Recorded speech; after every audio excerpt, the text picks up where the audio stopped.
Ninyi watu wa Mungu, kama kuna kitu ambacho tunahitaji kudhihirisha ni ID yetu.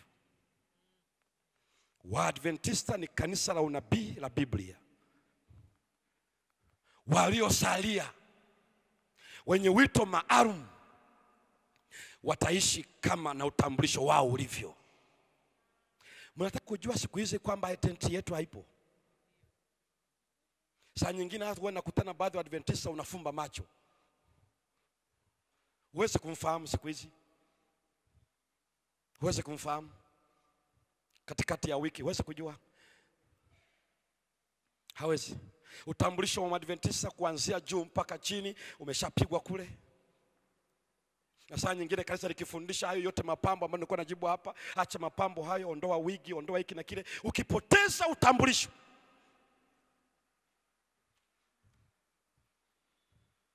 Ninaeleza hivyo, lakini najua wengine ni kwa sababu ya kutokuelewa. Na Mungu ametuita tuweze kufahamu kwa nini yote yanaendelea. Dhambi ni pale tu inaponishawishi kupoteza utambulisho. Mungu ana agenda wamngojeao Bwana. Wamngojeao Bwana hawatazimika, hawatachoka. Maisha yetu yoyote tunavyoishi popote, Mungu ametuita tuwe na utambulisho. Adui wa kumshinda katika maisha haya ni kutokea ndani. Uelewa wangu kuhusu Mungu na anavyoshughulika na maisha yangu kwa sasa.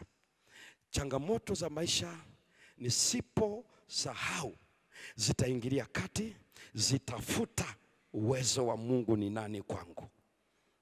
Habari njema ni hii, wanaomngojea Bwana tutapata nguvu mpya.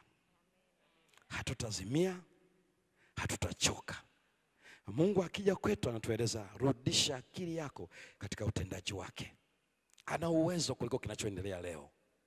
Na ukirudisha akili hizo kwake, Mungu wetu ameahidi tutaenda juu kwa mbawa za tai.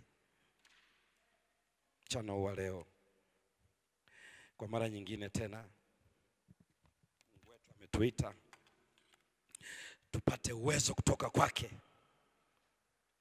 Na ni shauku yake atujalie.